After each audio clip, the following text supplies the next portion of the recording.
अस्सलाम वालेकुम। Welcome to my channel voice over by Amna Shah. I hope कि आप खुश होंगे। कहानी शुरू करने से पहले आपसे रिक्वेस्ट है कि अगर आपको मेरा कंटेंट पसंद आता है तो प्लीज़ मेरे चैनल को सब्सक्राइब करें। आइए इंस्पेक्टर अहमद यार खान की इस तवील कहानी का आखिरी हिस्सा सुनते हैं। हकीम ने हिकमत की ज़बान में बड़ी लंबी और पेचीदा बात शुरू कर दी। वो अपनी इस्तिलाहों में बात कर रहा था और मुझे कायल करने की कोशिश कर रहा था कि चौधरी सादिक को जहर नहीं दिया गया। मैंने उसे कहा कि डॉक्टर ने मेरे शक को यकीन में बदल दिया है, तो उसने कहा कि अंग्रेज़ी डॉक्टरों को खाक भी इल्म नहीं होता। मैंने उसे बताया कि लाश के कुछ एज़ा के टुकड़े दिल्ली भेजे जा रहे हैं, तो उसने कहा अगर वहाँ से ये रिपोर्ट आई कि मरने वाला जहर से मरा है तो मैं इस रिपोर्ट को गलत साबित कर दूंगा। हकीम ने इतनी ज़्यादा बातें की और ऐसे अंदाज में की कि मुझे इस पर कुछ शक सा होने लगा। मैं अपनी कहानियों में कई बार बता चुका हूँ कि तफ्तीश शक पर ही की जाती है।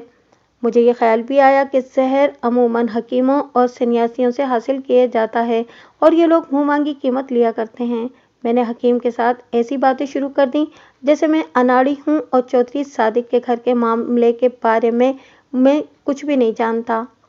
मुझे अफसोस हो रहा है कि चौधरी सादिक की बीवी पर शक किया जा रहा है कि उसने खामिद को जहर दिया है। मैंने कहा, मेरा ख्याल है कि नादरा ऐसी औरत नहीं, ये तो बड़ी शरीफ औरत है। बहुत शरीफ मलिक साहब। हकीम ने मेरे हाथ पर हाथ रखकर कहा, आप इस खानदान को नहीं जानते, ये खानदानी लोग हैं। मैंने सुना है कि चौधरी गफूर ने रिपोर्ट लिखवाई है कि उसके भाई को जहर दिया गया है। मालूम नहीं उसे ये शक किस पर है और उसने क्यों ये शक किया है। चौधरी गफूर की बीवी का चाल चलन कैसा है? मैंने पूछा। बहुत अच्छा, हकीम ने जवाब दिया।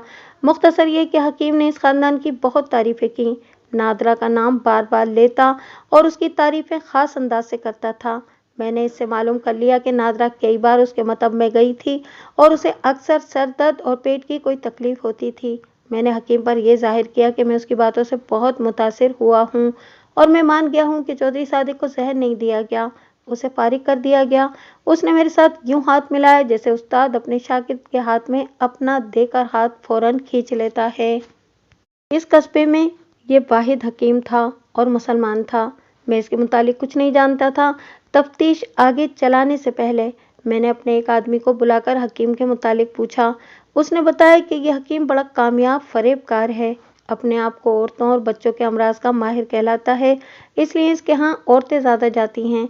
इसके मुतालिक ये भी मालूम हुआ कि तावीज़ भी देता है और किसी पर जादू या तावीज़ कर दिए जाएं तो अपने तावीज़ों और अमल से इनका असर ज़ायल कर देता है। मैंने हकीम को अपने जहन में महफूज कर लिया। देहात और कस्बों में इस हकीम जैसे किरदार अक्सर पाए जाते हैं जो जुराइम में दरपर्दा शामिल होते हैं। यह हकीम मुझे खिलाड़ी मालूम होता था।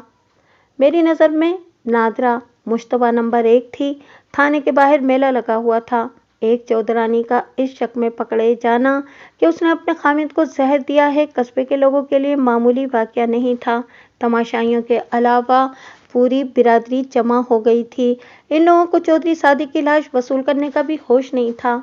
मैंने नादरा के दोनों भाइयों को बुलाया तो उनकी माँ भी साथ ही आ गई। नादरा का बाप मर चुका था। दोनों भाइयों को अलग करके कहा कि वो अपनी बहन को समझाएं कि इकबाल जुर्म कर ले तो मैं उसके बचने की सूरत पैदा कर दूंगा। मैं दरअसल इन्हें झांसे दे रहा था। उन्होंने मेरे साथ धमकी आमेज बहस शुरू कर दी कि उनकी बहन ऐसा जुर्म करने वाली नहीं। वो कहते थे कि जहर देने की कोई वजह नहीं, खामिद उसका गुलाम था और वो घर की मलका थी, वगैरह वगैरह। मैंने उन्हें कहा कि मैं जो कुछ कह रहा हूँ वो करें, मगर वो चौधरी गफूर और उसकी बीवी को गालियाँ देने लगे।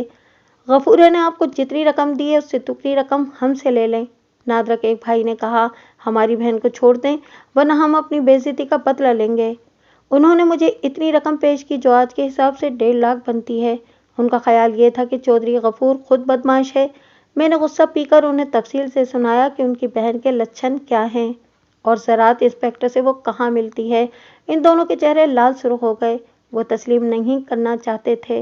मैंने इन्हें बताया कि मेरे पास शहादत आ चुकी है और वो मुझे झुठलाने की कोशिश न करें। और तुम इस वक्त थाने में हो। मैंने उनकी झाग बिठाने के लिए कहा, मैं तफ्तीश कर रहा हूँ। एक आदमी जहर से कत्ल हो गया है। मैं शक में तुम दोनों को हवालात में बंद कर सकता हूँ। میں تم پر مہربانی کر رہا ہوں، ورنہ مجھے کیا ضرورت پڑی ہے کہ تمہاری بہن کو بچانے کی کوشش کروں۔ وہ بجھ گئے۔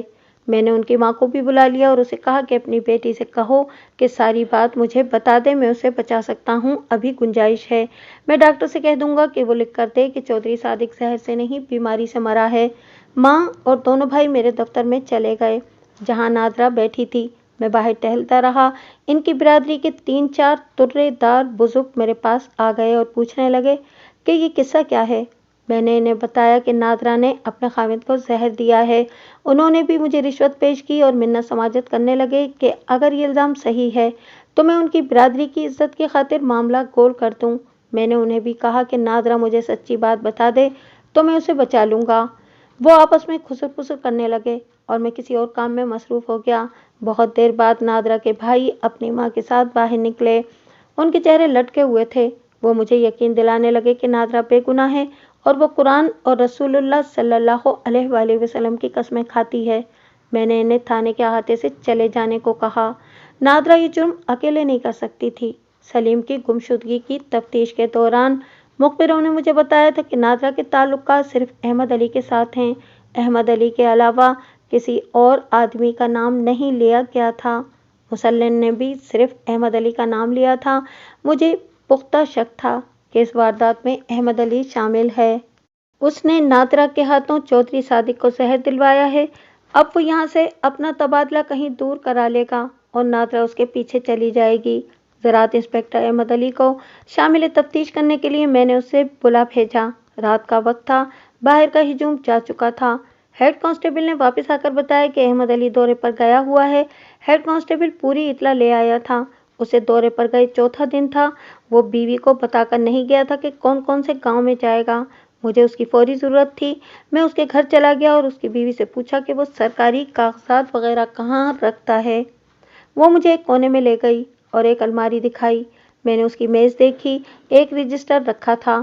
میں نے سوچا تھا کہ اپنی کارگزاری اور دوروں کا وہ ریکارڈ رکھتا ہوگا۔ مجھے یہ ریکارڈ رجسٹر سے مل گیا۔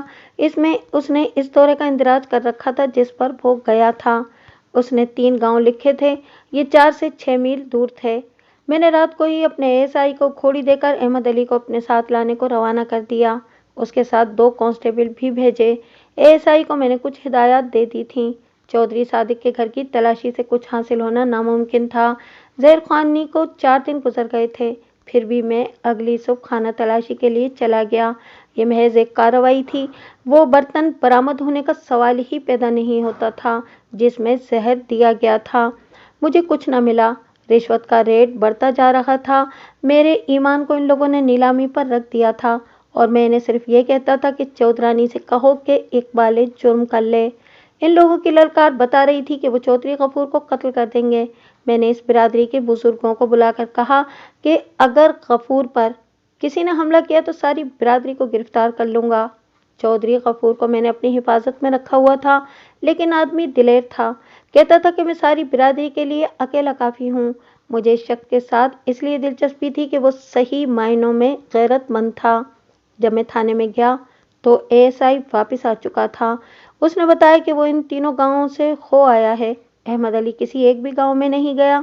مجھے خیال آیا کہ اس نے اپنے رجسٹر میں غلط اندراج کیا ہے اور کہیں اور چلا گیا ہے۔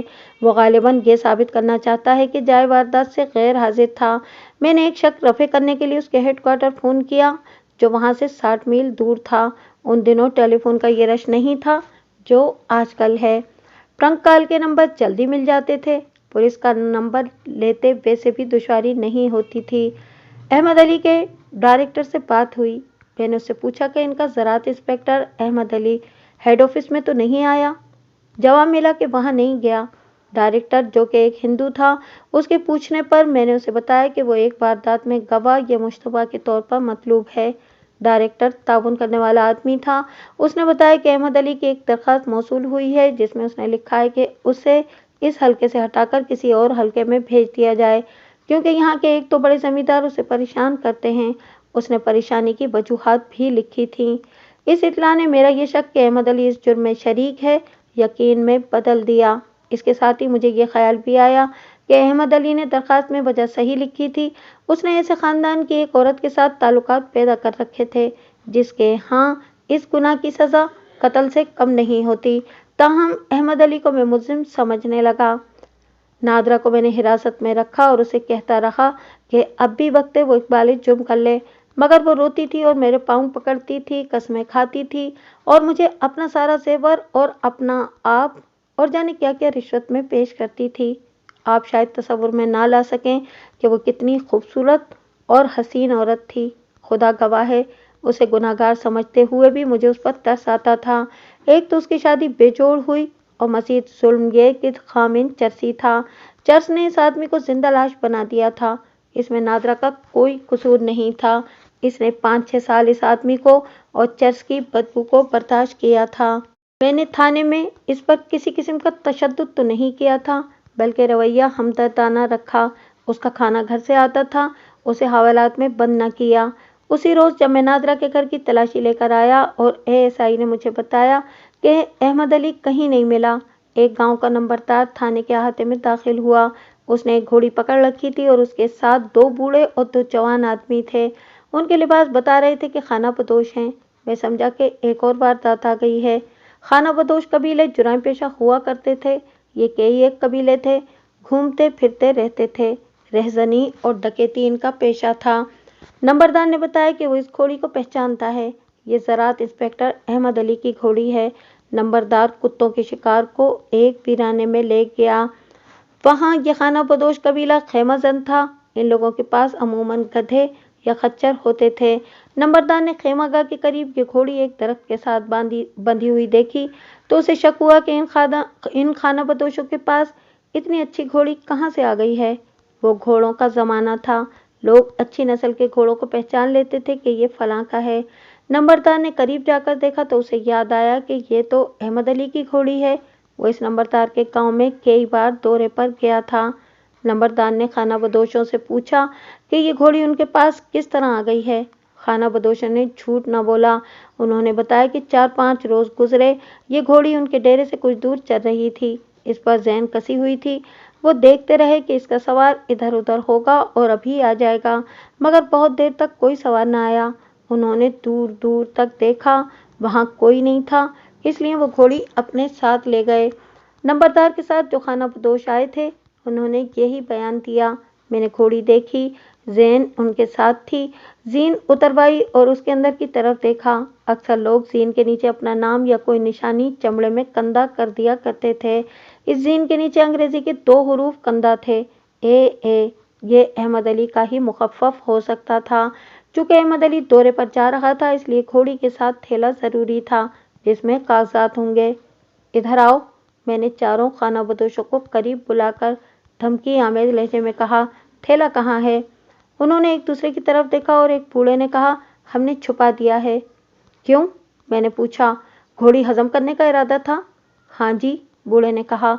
अगर 2 रोज़ और घोड़ी न पहचानी जाती तो हम यहाँ से चले गए होते। मैं आपको बता चुका हूँ कि ये जुर्म पेशा लोग थे। पुलिस इन्हें और वो पुलिस को जानते पहचानते थे। इनकी जवान औरतें बड़ी खूबसूरत और बहुत ही खतरनाक होती थीं। ये लोग पुलिस को चकरा देते थे और साफ बात करने का इरादा कर लेते तो दिल में कुछ भी नहीं रखते थे। इनके दिलों में मुझ जैसे थानेदारों का भी कोई डर नहीं था।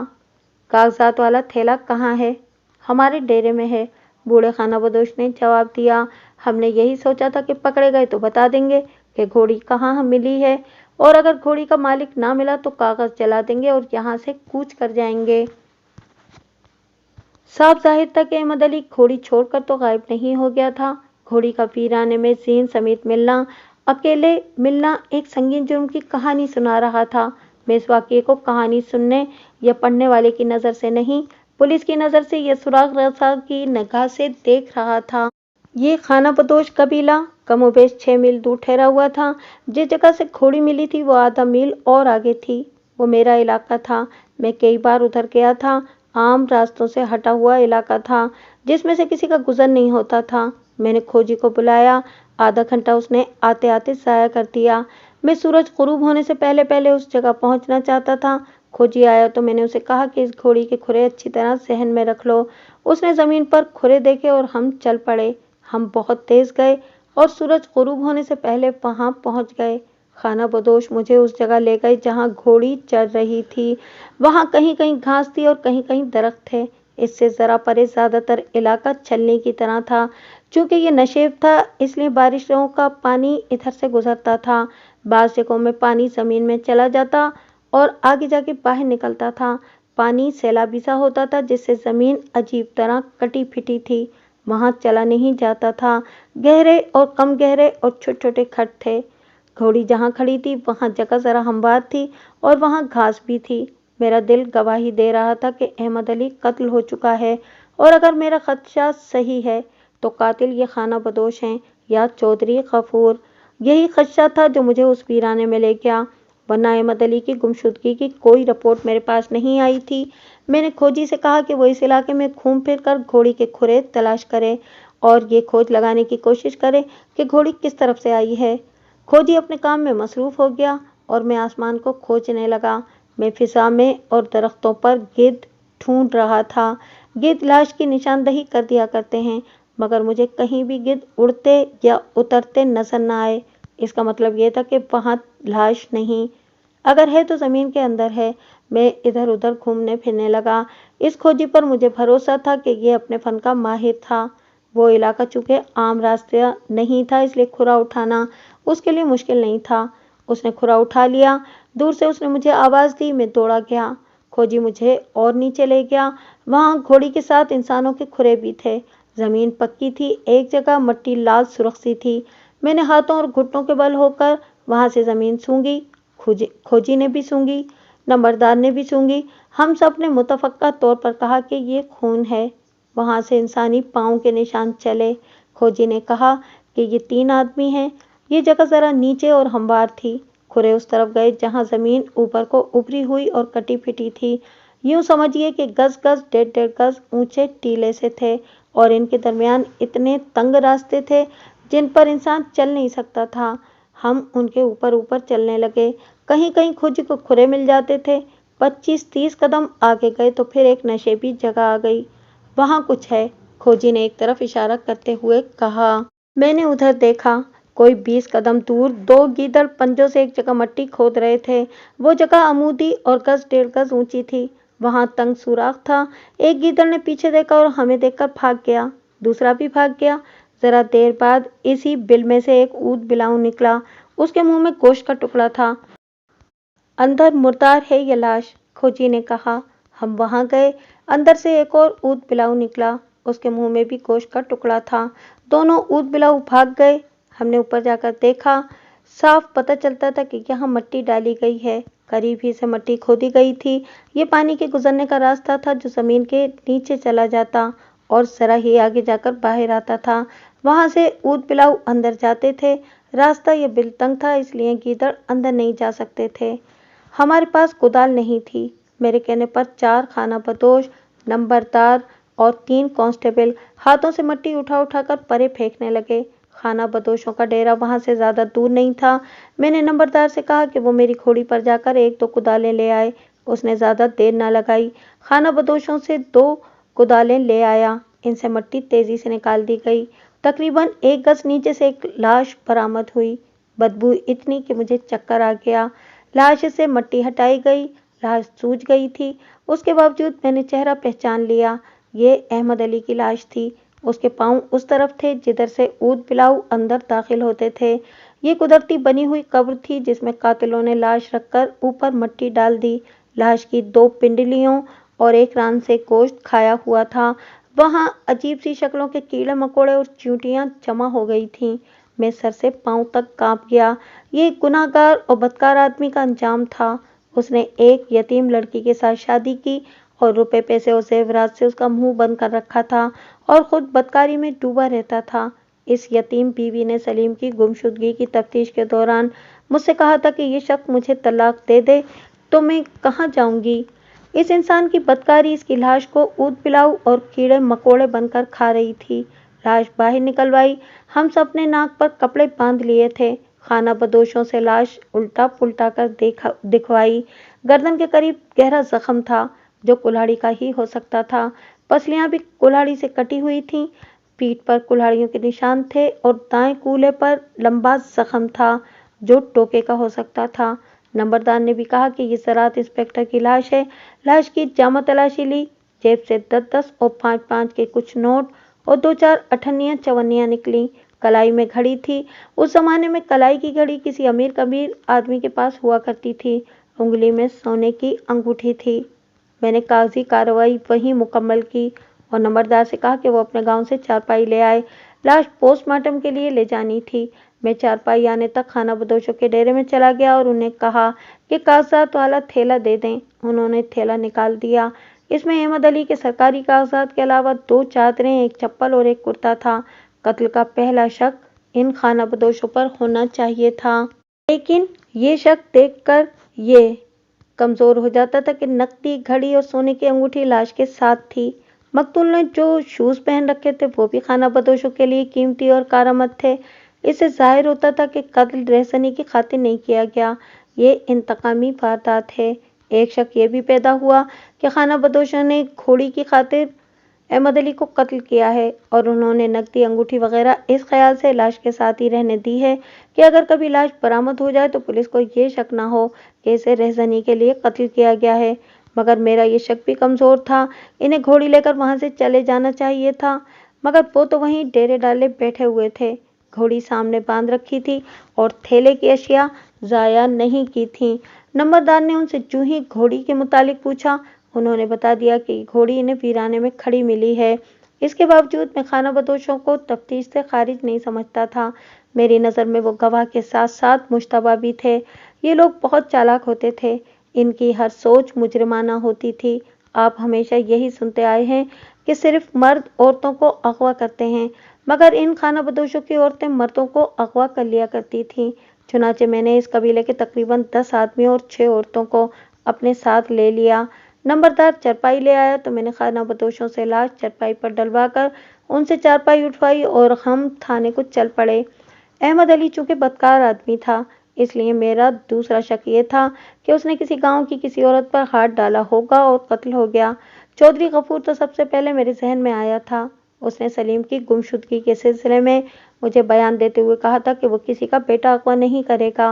वो इंतकाम लेने पर आएगा तो उसके हाथ से अहमद अली कत्ल होगा और अपने बेगैरत भाई की बीवी नादरा कत्ल होगी।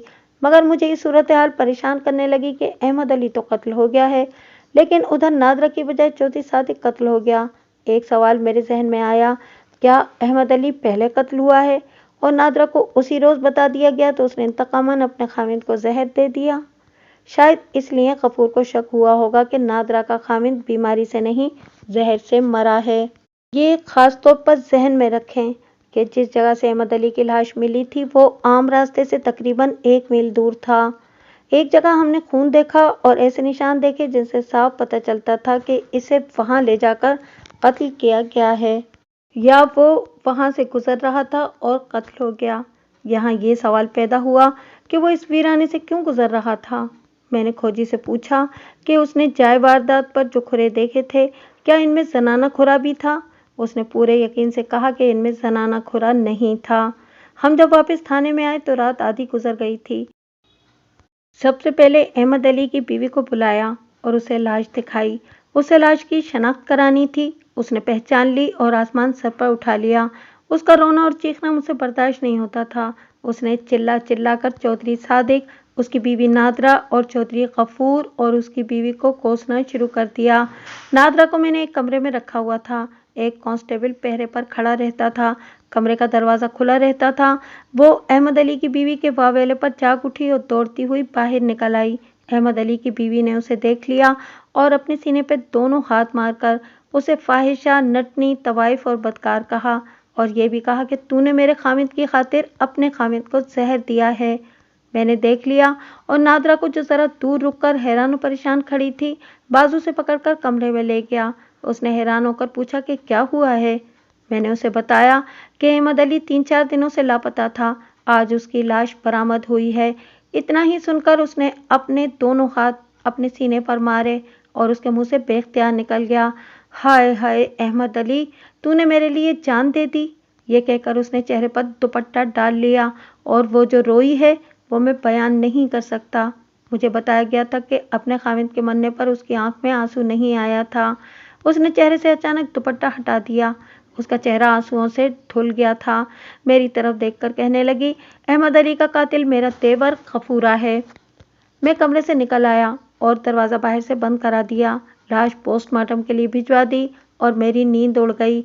अभी एक चौधरी के कत्ल का सुराग मिला नहीं था कि एक ज़राअत इंस्पेक्टर की लाश आ गई। मैं सोच रहा था कि ये एक ही वारदात की दो कड़ियाँ हैं या ये अलग अलग वारदातें हैं।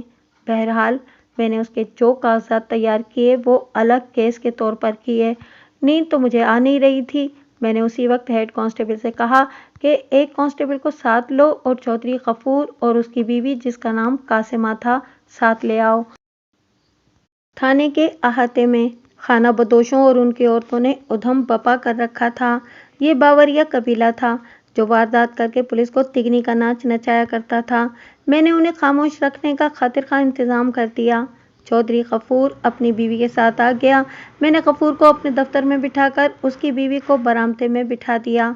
मलिक साहब, उसने मेरे सवाल का इंतज़ार न किया, मुझसे पूछा, सुना है कि ज़राअत इंस्पेक्टर की लाश कहीं से मिली है और अस्पताल में पड़ी है, वो कत्ल हुआ है? हाँ चौधरी, मैंने कहा, वो कत्ल हुआ है और मैंने तुम्हें रात के इस वक्त सिर्फ इसलिए बुलाया है कि तुम इज्जत और गैरत वाले आदमी हो। मुझे साफ साफ बता दो और मुझसे वादा लो कि तुम्हारी पूरी पूरी मदद करूँगा। ओह, उसने बड़ी संजीदगी से कहा, आपका शक मुझ पर ही होना चाहिए था। मैंने आपसे कहा था कि अहमद अली मेरे हाथों कत्ल होगा, लेकिन नादरा पहले वार कर गई। नादरा पहले वार कर गई? मैंने पूछा, इससे तुम्हारा क्या मतलब है? ये बात उसके कानों तक पहुंच गई थी कि मैं उसे और उसके आशना अहमद अली को कत्ल करूंगा। उसने कहा, वो बड़ी चालाक और दिल गुर्दे वाली औरत है। उसने मेरे भाई को जो उसका खामिद है जहर देकर मार दिया। वो तो मैं तफ्तीश कर रहा हूँ, मैंने कहा, मैं अहमद अली के कत्ल की बात कर रहा हूँ। मुझ पर शक न करें मलिक साहब, उसने कहा, मैंने उसे कत्ल करने का इरादा कर लिया था और अपनी बीवी को भी बता दिया था कि मैं मौका मिलते ही ज़राअत इंस्पेक्टर को पार कर दूंगा। मेरी बीवी ने कहा कि ऐसा ना करना, तुम फांसी चढ़ जाओगे और मैं बेवा हो जाऊंगी। उसके बजाय मेरी बीवी ने कहा कि नादरा को इतना जलील और रुसवा कर दो कि यहाँ से भाग जाए और बिरादरी में कोई उसके साथ मुंह न लगाए। और तुमने उसके खिलाफ ये पर्चा करा दिया कि उसने अपने खाविंद को जहर दिया है। मैंने कहा, नहीं। उसने कहा, मेरी रिपोर्ट गलत तो नहीं? यहाँ के डॉक्टर ने लिख दिया कि मेरे भाई को जहर दिया गया है। मैंने अपनी बीवी की बात मान ली। मैं उसे बेवा नहीं करना चाहता था। आप अंदाज़ा नहीं कर सकते कि अपनी बीवी के साथ मुझे कितनी मोहब्बत है। ऐसी गैरतमंद औरत आपने शायद ही कभी देखी होगी। मैंने उस पर हर तरफ से हमले किए, मगर वो यही कहता रहा कि अहमद अली के कत्ल के साथ उसका कोई ताल्लुक नहीं। मैंने आखिर उसे कहा कि नादरा का ताल्लुक किसी और आदमी के साथ हो गया होगा, जिसने उसे कहा होगा कि अपने खामिद को जहर दो और मेरे साथ भाग चलो। नादरा ने या उसके दूसरे आशना ने अहमद अली को भी ख़त्म करना ज़रूरी समझा होगा। मैंने उससे पूछा, क्या तुम उस आदमी को जानते हो? नहीं, उसने जवाब दिया। उसे बाहर भेजकर उसकी बीवी कासमा को अंदर बुलाया। उसके मुतालिक मुझे हर किसी से यही रिपोर्ट मिली थी कि गैरतमंद और दिलेर औरत है। उसका कद खड़ा था, उसका रंग नादरा की तरह साफ नहीं था और नक्शो निगार भी नादरा की तरह नहीं थे, लेकिन वो नादरा से ज़्यादा खूबसूरत और दिलकश लगती थी। उसके चेहरे पर उसकी रूह की पाकीज़गी का असर था। नादरा की आंखें मस्तानी और नशीली सी थीं, लेकिन जो चमक कासिमा की आंखों में थी, इसमें जादू का सा असर था। उसकी उम्र 30 साल से कम थी। मैं इससे ये मालूम करना चाहता था कि 3-4 रोज़ पहले उसका खामिद गफूर 1-2 दिनों के लिए कहीं बाहर गया था। मुझे ये तवक्को तो हरगिज़ नहीं थी कि वो मुझे बता देगी कि अहमद अली को उसके खामिद ने कत्ल किया है या कराया है। मैंने उसे कहा कि मैं उस पर या उसके खामिद पर कोई शक नहीं कर रहा, कुछ बातें मालूम करना चाहता हूँ। मैंने उसे ये भी कहा कि उस जैसे और उसके खामिद जैसे गैरतमंद लोग मुझे बहुत अच्छे लगते हैं और मैं उनको अपना दोस्त समझा करता हूँ। कासिमा, मैंने उसे कहा, तुमने अपने खामिद से कहा था कि वो अहमद अली को कत्ल न करे क्योंकि तुम्हें डर था कि वो फांसी चढ़ जाएगा और तुम बेवा हो जाओगी, मगर उसने तुम्हारी बात नहीं मानी। उसने अहमद अली को कत्ल कर दिया। अगर तुम बेवगी से बचना चाहती हो तो मैं जो कुछ भी पूछूं वो सच बता दो। ये बिल्कुल झूठ है, उसने बड़ी दिलेरी से कहा। मेरा खामिद इतना ओछा नहीं कि चोरों की तरह किसी को कत्ल कर दे और वो मुझे धोखा नहीं दे सकता। हमारी रूहें एक हैं और हमारी नीयत एक है। آپ مجھ سے کچھ نہ پوچھیں، میں نے کہہ دیا ہے کہ احمد علی کو میرے خاوند نے قتل نہیں کیا۔ اب آپ مجھے دیکھتے ہوئے انگاروں پر لٹا دیں، میں پھر بھی یہی کہتی رہوں گی کہ میری زبان سے نکل چکا ہے۔ اتنی دلیر نہ بنو قاسمہ، میں نے کہا، مجھے دوسروں سے سب کچھ معلوم ہو جائے گا۔ میری بات سن لو تھانے دار جی، اس نے کہا، میں نے سنا ہے آپ کو نادرا کے بھائیوں نے جھولیاں بھر بھر کر رشوت پیش کی ہے۔ میں ایک پیسہ آپ کے آگے نہیں رکھوں گی۔ ہم دونوں کو تھانے بٹھا لو اور دوسروں سے معلوم کرو کیا معلوم کرتے ہو، مجھے نادرا نہ سمجھ لینا۔ کیا تم نے احمد علی کی بیوی کو دھمکی دی تھی کہ اپنے خاوند کو زنجیر ڈالو ورنہ؟ ہاں، اس نے میری بات کاٹ دی۔ میں نے اسے کہا تھا کہ اپنے خاوند کی لاش ڈھونڈتی پھرو گی، مگر عورت ہماری بے غیرت تھی، ہم کسی کے آگے کیا سر اٹھاتے۔ میری اور نادرا کی لڑائی بھی ہوئی تھی، دونوں بھائیوں کی بول چال بند ہے۔ چودھری صادق کی غیرت تو چرس نے ختم کر دی تھی۔ مجھے اس عورت پر غصہ آنا چاہیے تھا، مگر اس نے میرا دل موہ لیا۔ کردار پاک ہو تو انسان میں دلیری اور اخلاقی جرأت پیدا ہو جاتی ہے۔ میں نے اسے سوالوں کی صورت میں بہت چکر دیے، مگر اس کی زبان سے کوئی ایسا لفظ نہ نکلا جو غفور کے خلاف میرا شک پختہ کر دیتا۔ وہ گردن تان کر بات کرتی تھی۔ میں نے میاں بیوی کو گھر بھیج دیا، مجھے اپنے دوسرے ذرائع استعمال کرنے تھے۔ اگلے روز ایک تو احمد علی کی لاش کی پوسٹ مارٹم کی رپورٹ ملی اور ذرا دیر بعد دلی سے چودھری صادق کی رپورٹ بھی آ گئی۔ اس سے تصدیق ہو گئی کہ چودھری صادق کی موت زہر سے واقع ہوئی ہے۔ احمد علی کے جسم پر میں نے زخموں کے جو نشان دیکھے تھے، پوسٹ مارٹم رپورٹ میں وہی لکھے تھے۔ ڈاکٹر نے موت کا وقت 4 یا 5 روز پہلے کا لکھا تھا۔ یہ وہ دن تھا جس صبح وہ گھوڑی پر دورے پر روانہ ہوا تھا۔ اس سے یہ ظاہر ہوا کہ وہ راستے میں قتل ہو گیا، کسی گاؤں میں نہیں پہنچ سکا۔ اب میں بیک وقت قتل کی 2 وارداتوں کی تفتیش کر رہا تھا۔ خانہ بدوشوں کو میں نے اپنے ASI کے حوالے کر دیا تھا، وہ ان سے پوچھ گچھ کر رہا تھا۔ اس نے مجھے اپنی رائے دی کہ خانہ بدوش صاف معلوم ہوتے ہیں، لیکن میں نے اسے کہا کہ وہ ان کے پیچھے پڑا رہے، یا باور یہ اتنی آسانی سے جرم کا اقبال کرنے والے نہیں تھے۔ اگر آپ کو احمد علی کے بیٹے سلیم کی گمشدگی کی تفتیش یاد ہے تو آپ کو وہ مسلن یاد ہوگی جو احمد علی اور نادرا کے درمیان رابطے کا کام کرتی تھی۔ اس نے مجھے راز کی کچھ باتیں بتا دی تھیں۔ میں تو اب تنکوں کے سہارے ڈھونڈ رہا تھا۔ میں نے مسلن کو بلا لیا۔ پہلی تفتیش کی طرح اب بھی میں نے اس کے آگے 5 روپے کا ایک نوٹ رکھ دیا اور اسے کہا کہ اسے جو کچھ معلوم ہے مجھے بتا دے اور اسے مزید انعام ملے گا، اور اگر اس نے کچھ چھپانے کی کوشش کی اور وہ باتیں دوسروں سے معلوم ہوئیں تو اسے سزا ملے گی۔ میں نے اس پر سوال جواب کا سلسلہ شروع کر دیا، مگر جو میں معلوم کرنا چاہتا تھا وہ اسے معلوم نہیں تھا۔ مجھے یقین آتا جا رہا تھا کہ وہ جھوٹ نہیں بول رہی۔ میں نے اس سے پوچھا کہ نادرا کے گھر میں کوئی اور نوکرانی ہے جو اس کے زیادہ قریب ہو؟ ہاں ہے، اس نے جواب دیا، اس کا نام رانو ہے۔ رات کو وہ چودرانی نادرا کو مٹھی چاپی کرتی ہے، وہ چودرانی کی خاص نوکرانی ہے۔ چودرانی اسے ایسے کپڑے پہناتی ہے جن میں وہ نوکرانی نہیں لگتی۔ وہ رات کو چودرانی کو دودھ گرم کر کے پلاتی ہے، پھر اس کی چھٹی ہوتی ہے۔ میں نے کریدنا شروع کر دیا۔ مسلن سے کہا کہ وہ ذہن پر زور دے اور چودھری صادق کی بیماری کے دوران جو باتیں یاد ہیں مجھے بتائے۔ مسلن نے بہت سی باتیں بتائیں جو میرے لیے بیکار تھیں، البتہ ایک بات میرے کام کی معلوم ہوتی تھی۔ مسلن نے بتایا کہ پہلے روز چودھری صادق کی طبیعت خراب ہوئی تو اتفاق سے مسلن اس کے گھر گئی۔ چودھری صادق اپنی بیوی نادرا سے کہہ رہا تھا، رات دودھ پینے کے بعد میرے پیٹ میں گڑبڑ شروع ہوتی ہے، شاید دودھ میں کوئی خرابی تھی۔ نادرا نے کہا، دودھ میں کیا خرابی ہوگی؟ یہ چرس کا اثر ہے۔ رانو نے کہا، دودھ تو میں نے گلاس میں ڈالا تھا چودھری جی، تازہ دودھ تھا۔ زہر عموماً دودھ میں دیا جاتا ہے، یہ میرا تجربہ اور مشاہدہ تھا کہ کوئی امیر کبیر خاندان کی بیوی اپنے خاوند کو زہر دیتی ہے تو ایک نوکرانی اس کی رازدان ضرور ہوتی ہے۔ اس کیس میں بھی ایک خاص نوکرانی کا نام آ گیا، اور یہ بھی کہ وہ رات کو چودرانی کو دودھ پلاتی ہے۔ میں نے مسلن کو فارغ کر دیا اور ایک کانسٹیبل کو بھیجا کہ رانو کو بلا لائے۔ میں اس دوران ایک بار پھر نادرا کے پاس جا بیٹھا اور اسے منوانے کی کوشش کرنے لگا، مگر وہ روتی تھی، جرم تسلیم نہیں کرتی تھی۔ میں نے یہ خاص طور پر نوٹ کیا کہ احمد علی کے قتل کی اطلاع ملنے سے پہلے وہ اتنی غمزدہ نہیں تھی، یعنی اسے اپنے خاوند کی موت کا غم نہیں تھا۔ وہ اس لیے روتی تھی کہ پکڑی گئی تھی، مگر اب اس کی سسکیاں رکتی ہی نہیں تھیں۔ میں اسے کہتا تھا کہ وہ اقبال جرم کر لے، اور وہ مجھے کہتی تھی کہ میں اس کے دیور چودھری غفور کو پکڑوں۔ احمد علی کا قاتل وہی ہے۔ چودرانی، میں نے اسے کہا، آج میں تمہیں آخری بار کہہ رہا ہوں کہ अपने जुर्म का इकबाल कर लो, इसके बाद मैं तुम्हारी कोई मदद नहीं कर सकूंगा। उसने हाथ जोड़कर इल्तिजा के लहजे में कहा, मैं आपको आखिरी बार कहती हूँ कि मैंने अपने खामिद को जहर नहीं दिया। हाँ, खुद जहर खा लेने का इरादा कई बार किया, लेकिन अहमद अली की मोहब्बत ने मुझे जिंदा रहने पर मजबूर कर दिया। अब वो भी नहीं रहा, मुझे जहर ला दो, खा लूंगी।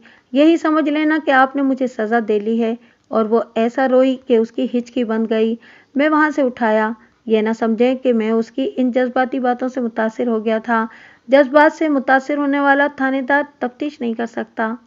नादरा की खास नौकरानी रानो 30 साल के लगभग उम्र की खूबसूरत औरत थी। उसकी आंखें गोल नहीं, लंबूतरी थीं। उसके होंठ ऐसे थे जैसे वो मुस्कुरा रही हो। उसका चेहरा जवानी से दमक रहा था। पुलिस इस किस्म की नौकरानियों को खूब जानती पहचानती है। मैंने उसे देखते ही अपने आप से कहा कि इस औरत के सीने में राज छुपे हुए हैं और ये राज कोई आम आदमी नहीं पा सकता। मैंने फैसला कर लिया कि इस पर सीधा हमला करूंगा और इसे कुछ सोचने का मौका नहीं दूंगा। रानो, मैंने तुम्हारी बड़ी शोहरत सुनी है, मैंने कहा। सब कहते हैं कि रानो बड़ी अच्छी औरत है। अगर मेरे साथ अच्छी रहोगी तो नगद इनाम दूंगा। मैं तुमसे वो बातें पूछूंगा जो मुझे पहले से मालूम हैं। मैं ये बातें तुम्हारी जबान से सुनना चाहता हूँ। अगर हेरा फेरी करोगी तो बहुत नुकसान उठाओगी। तुम्हारी चौधरानी गिरफ्तार हो चुकी है, चौधरी सादिक मर गया है, बाकी सब तुम्हारे दुश्मन हैं। अपना आप बचाओ, मैं तुम्हारी मदद करूंगा। मैं आपकी गुलाम हूँ सरकार, उसने कहा। हुक्म करें। और तुम जानती हो कि नादरा का खामिद उसका गुलाम था और नादरा उसे धोखा दे रही थी। जानती हूँ, उसने कहा। यह भी सच है। और तुम जानती हो कि चौधरी सादिक जिंदा लाश था और वो नादरा के काम का नहीं था। जानती हूँ सरकार। और तुम ये भी जानती हो कि चौधरी सादिक ने बीमारी के पहले रोज नादरा से कहा था कि दूध पीने के बाद उसकी तबीयत खराब हुई है। मैंने कहा, और तुमने कहा था कि दूध तुमने डाला था, इसमें कोई खराबी नहीं थी। ये भी ठीक है सरकार। और रानो, अब इनकार न करना, तुम ये भी जानती हो कि जिस दूध से चौधरी की तबीयत खराब हुई थी उसमें जहर मिला हुआ था। उसका जिस्म यूं हिला जैसे उसे बिजली का झटका लगा हो। उसका रंग उड़ गया और उसकी आंखें वीरान हो गईं। वो मुझे आंखें फाड़ कर देखने लगी। मेरे लिए उसका ये रद्द अमल काफ़ी था। मैंने उसकी आंखों में आंखें डालकर और आगे होकर कहा, जितना तुम जानती हो इससे ज़्यादा मैं जानता हूँ। बोलो रानो, अभी वक्त है। तुम्हें बचाने के लिए मेरे पास गुंजाइश है। शर्त यह है कि तुम बोलो, मैं तुम्हें ज़्यादा सोचने का वक्त नहीं दूंगा। उसकी हालत और ज़्यादा बिगड़ गई। उसके माथे पर पसीने के कतरे फूट आए। मैंने उसकी नाक और होंठों के दरमियान पसीने के कतरे देखे। ये घबराहट की अलामत होती है। काला पानी जानती हो? मैंने उसके पांव तले से ज़मीन निकालने के लिए कहा। तुमने काला पानी सुना है ना? जिन कातिलों को उम्र कैद मिलती है उन्हें काले समंदर के पार भेज देते हैं। तुम जवान हो रानो, खूबसूरत भी हो। वहां से जब वापस आओगी तो तुम बूढ़ी हो चुकी होगी। बाल सफ़ेद होंगे और तुम्हारे ये मोतियों जैसे दांत मुंह में नहीं होंगे। उसके होंठ कांपे मगर वो कुछ कह न सकी। अभी वक्त है रानो, मैंने उसका हाथ अपने हाथ में लेकर कहा। मैं तुम्हें बचा लूंगा। अभी कानून मेरे हाथ में है। शायद मेरी हमदर्दी का असर था कि उसकी जबान जरा सी हिली। कहने लगी, आप मुझे किस तरह बचा सकते हैं? मैं नहीं, तुम्हारा सच तुम्हें बचाएगा। उसने सर झुका लिया और अचानक सर उठाकर बोली, मुझे मालूम नहीं, मैं कुछ नहीं जानती। उसके चेहरे की घबराहट और उसका ये पूछना कि मैं उसे किस तरह बचा सकता हूँ वाज़ेह सबूत था कि वो जुर्म में शरीक है। उसने ये जो कहा था कि मुझे मालूम नहीं, ये मेरे लिए कोई नई बात नहीं थी। हर मुल्जिम इकबाल जुर्म से पहले ऐसी बातें किया करता है। पुलिस जानती है कि मुल्जिम को किस मरहले से किस तरह निकाल कर इकबाल जुर्म तक लाया जाता है। ये कामयाबी तशद्दुद के बगैर भी हासिल की जा सकती है। मैं वादा माफ गवाह बनाने का कायल नहीं था। बेशक वादा माफ गवाह बनाने से थानेदार का काम आसान हो जाता है, लेकिन मेरा उसूल कुछ और था। वादा माफ गवाह उस केस में बनाया जाता है जिसमें ज़्यादा मुल्जिम हों और सबूत और शहादत की कमी हो। इन मुल्जिमों में से एक को इस शर्त पर माफ़ी देती जाती है कि वो इकबाल जुर्म करके सबूत और शहादत मुहैया करे। मैं इस बिना पर वादा माफ गवाह का कायल नहीं था कि बाज़ औक़ात कोर्ट में जाकर वादा माफ गवाह मुनहरिफ हो जाते हैं और सारा केस तबाह हो जाता है, यानी तमाम मुल्जिम बरी हो जाते हैं। दूसरी खराबी ये कि एक मुजरिम सज़ा से बच जाता है। मैं किसी मुजरिम की हौसला अफजाई करने से गुरेज किया करता था। یہ کیس مجھے ایسے نظر آ رہا تھا جس میں وعدہ معاف گواہ ضروری معلوم ہوتا تھا۔ میرے پاس کوئی ثبوت نہیں تھا، کوئی شہادت نہیں تھی، وہ برتن نہیں تھا جس میں زہر دیا گیا۔ رانو کو وعدہ معاف گواہ بنانے کی میں نے اس لیے بھی سوچی تھی کہ یہ بڑے لوگ، جاگیردار، زمیندار اور وڈیرے نوکروں چاکروں سے جرائم کراتے یا اپنے گناہوں میں انہیں استعمال کرتے ہیں، اور یہ نوکر چاکر محض روٹی کپڑے اور تھوڑے سے نقد انعام کی خاطر جرم کرتے رہتے ہیں، اور جب ان میں سے کوئی پکڑا جاتا ہے تو اسے بچانے کے لیے کچھ بھی نہیں کرتے۔ رانو اگر کسی شریف اور باوقار گھرانے میں نوکرانی ہوتی تو وہ شریف اور باوقار ہوتی۔ وہ ایسی عورت کی نوکرانی بنی جو شریف نہیں تھی۔ وہ رانو کو رازدار بنا کر اپنی ایک خفیہ زندگی گزار رہی تھی، اور وہ رانو کو مسلن کے بیان کے مطابق بڑے قیمتی کپڑے اور پیسے دیتی تھی، لہٰذا رانو اس کے گناہوں میں شریک ہو گئی۔ قانون اسے مجرم ہی کہتا تھا، لیکن میں نے انسانی جذبات کے تحت اس کے کردار کو دیکھا تو وہ مجھے بے قصور نظر آئی۔ وہ اپنے اور اپنے بچوں کے پیٹ پالنے کی خاطر اپنی مالکن کو خوش کر رہی تھی۔ میں نے اسے کہا کہ وہ وعدہ معاف گواہ بن جائے، اسے اچھی طرح سمجھایا کہ وعدہ معاف گواہ کیا ہوتا ہے، اور یہ بھی کہ اسے سزا نہیں ملتی، مگر وہ نہ مانی۔ میں بہرحال اسے جرم میں شریک سمجھنے لگا تھا۔ مجھے غصہ آ گیا، ہیڈ کانسٹیبل کو بلا کر کہا کہ اسے حوالات میں بند کر دو۔ وہ بہت تڑپی، فرش پر لیٹ گئی، اسے گھسیٹ کر زنانہ حوالات میں بند کر دیا گیا۔ میں نے ہیڈ کانسٹیبل اور ASI سے کہا کہ اسے اقبال جرم کے لیے اور وعدہ معاف گواہ بننے کے لیے تیار کرو۔ میں نے سختی سے کہا کہ اس پر ذرا سا بھی تشدد نہ ہو۔ احمد علی کے قتل کی تفتیش الگ تھی۔ میرے مخبر ادھر ادھر سے خبریں لا رہے تھے، نمبردار بھی اسی کام میں مصروف تھا، مگر کوئی سراغ نہیں مل رہا تھا۔ باہر خانہ بدوشوں نے ہنگامہ بپا کر رکھا تھا۔ ان کی عورتیں ڈھیٹ اور بے حیا تھیں، بے حد گندی بکواس کرتی تھیں۔ ان سب پر مجھے ذرا تشدد کرنا پڑا، اور انہیں کہا کہ میں سب کو جیل کے حوالات میں بھیج دوں گا۔ نادرہ کے عزیز و اقارب الگ میرے پیچھے پڑے ہوئے تھے۔ میں نے نادرہ کو اپنے دفتر میں بلایا اور بٹھا لیا۔ میں اس سے ان باتوں کی تصدیق کرانا چاہتا تھا جو مسلن اور رانو سے مجھے معلوم ہوئی تھیں۔ چودھرانی، تمہاری رات کی نوکرانی رانو حوالات میں بند ہو گئی ہے، میں نے کہا۔ وہ چودھرانیوں والے غصے میں آ گئی، بولی، تمہارا دماغ چل گیا ہے؟ معلوم نہیں تمہیں کس نے تھانے دار بنا دیا ہے؟ تم غفورے کا کھا کر ایک بے گناہ عورت کو پریشان کر رہے ہو۔ رانو بیچاری کو تم نے کیوں دھر لیا ہے؟ معلوم نہیں کیوں میں ہنس پڑا۔ میں نے تمہیں سب کچھ بتا دیا ہے، اس نے کہا۔ کیا میں نے اپنی اور احمد علی کی کوئی بات چھپائی ہے؟ مجھ سے یہ بھی سن لو کہ مجھے اپنے خامد کے مرنے کا ذرا سا بھی رنج نہیں، مجھے احمد علی کے مرنے کا غم کھا رہا ہے۔ اور پوچھو، کیا پوچھتے ہو؟ میں نے غصے کا جواب غصے سے نہ دیا، ادھر ادھر کی باتیں کہہ سن کر اس کا غصہ ٹھنڈا کر دیا، اور اس سے پوچھا کہ چودھری صادق نے شکایت کی تھی کہ دودھ پی کر اس کی طبیعت خراب ہوئی ہے، پھر طبیعت ایسی خراب ہوئی کہ وہ چل ہی بسا۔ یہ بات رانو نے بتائی ہوگی، اس نے کہا۔ اس میں کوئی راز نہیں، چودھری نے ایسے ہی کہا تھا، اور میں نے اسے کہا تھا کہ دودھ میں کیا خرابی ہو سکتی ہے، یہ چرس کا اثر ہے۔ اور رانو نے کہا تھا کہ دودھ تو میں نے ڈالا تھا۔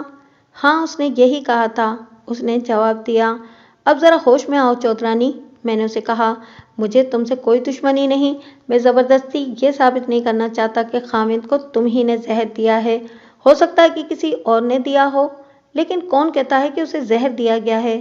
ڈاکٹروں نے لکھا ہے، میں نے کہا۔ اب کوئی شک نہیں کہ دلی کے انگریز ڈاکٹروں نے کہا ہے کہ تمہارے خاوند کو زہر دیا گیا تھا۔ مجھے یہ معلوم کرنا ہے کہ زہر کس نے دیا ہے۔ تم میری مدد کرو، میں تمہاری مدد کرتا ہوں۔ رانو نے کہا تھا کہ دودھ اس نے ڈالا اور تمہارے خاوند کو پلایا تھا۔ تمہیں یہ تو معلوم نہیں کہ اس دودھ میں کچھ ملا ہوا تھا؟ اس نے وہ دودھ میرے لیے گلاس میں ڈالا تھا، نادرہ نے کہا، لیکن وہ میرے خاوند نے پی لیا، اس نے وضاحت کرتے ہوئے کہا۔ رات کا وقت تھا، رانو میرے لیے گلاس میں دودھ ڈال کر لائی۔ گلاس ابھی اس کے ہاتھ میں تھا کہ محلے کے کسی گھر سے عورتوں کے رونے کی بڑی اونچی اونچی آوازیں آئیں۔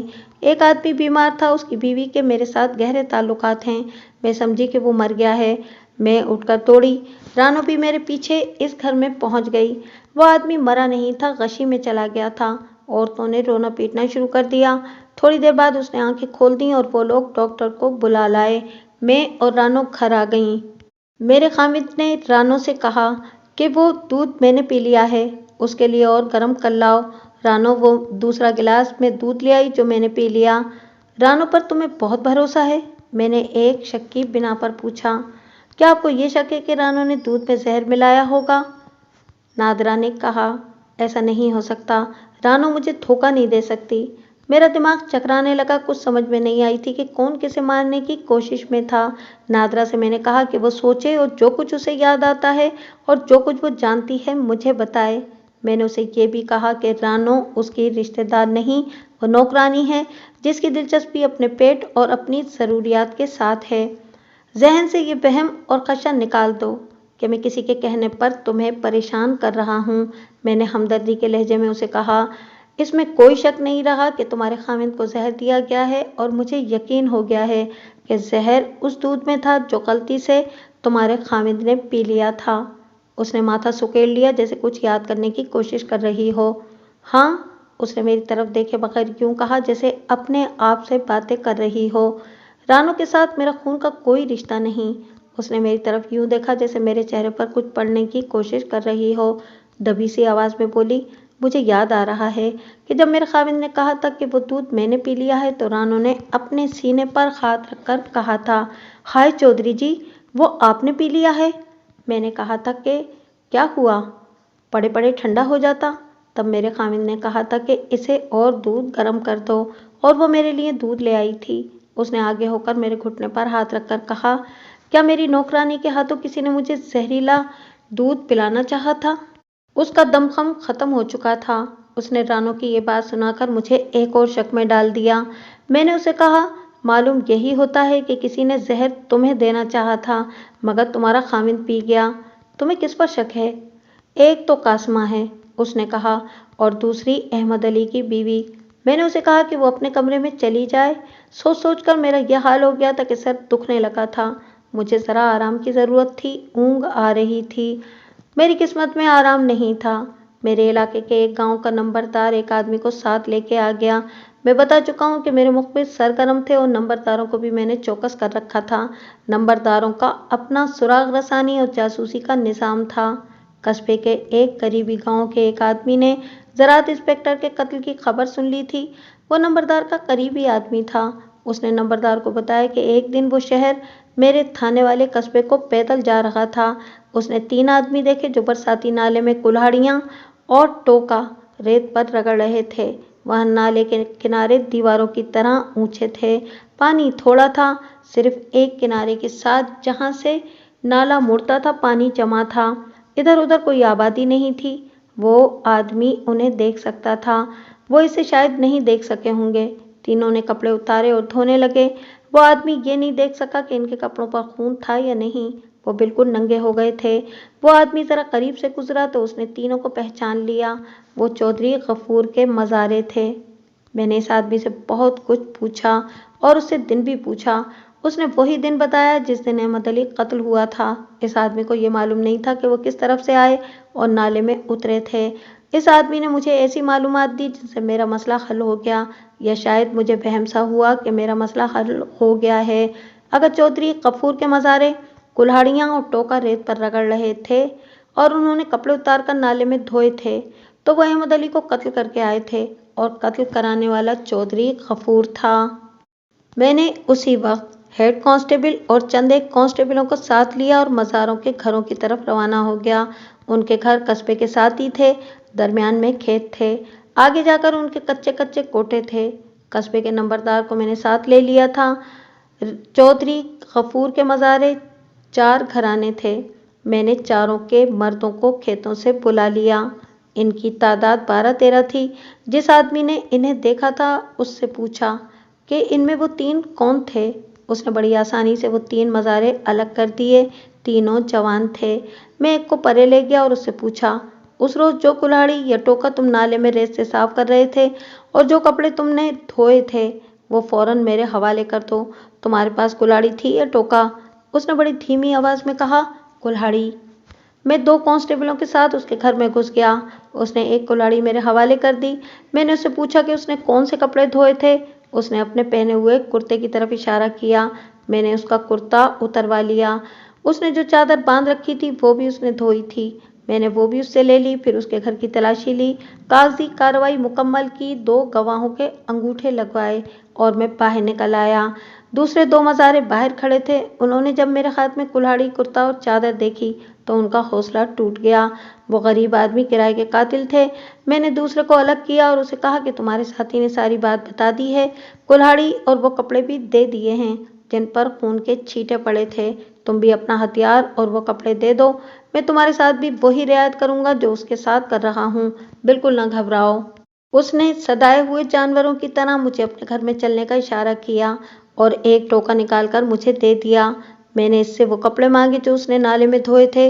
उसने 2 गवाहों के सामने खद्दर की एक चादर और खद्दर का एक कुर्ता मेरे हवाले कर दिया। ये दोनों कपड़े कमरे में बंधी हुई एक रस्सी पर पड़े थे। बाहर आकर तीसरे को अलग किया और उसके आगे भी झूठ बोला कि तुम्हारे दोनों साथियों ने सारी बात बता दी है और मैं इनकी बहुत मदद करूंगा। वो कुल्हाड़ी जो तुमने रेत से साफ की थी और जो कपड़े नाले में धोए थे, अंदर चलकर मेरे हवाले कर दो। वो भी अपने साथियों की तरह मुझे अंदर ले गया और एक कुल्हाड़ी, एक कुर्ता और एक चादर मुझे दे दी। मैंने इनके भी मुशीनामे तैयार किए और उन पर गवाहों के अंगूठे लगवा लिए। मैं बहुत खुश था कि मैंने शिकार मार लिया है। मेरी इस कार्रवाई के दौरान चौधरी गफूर भी वहां आ गया था।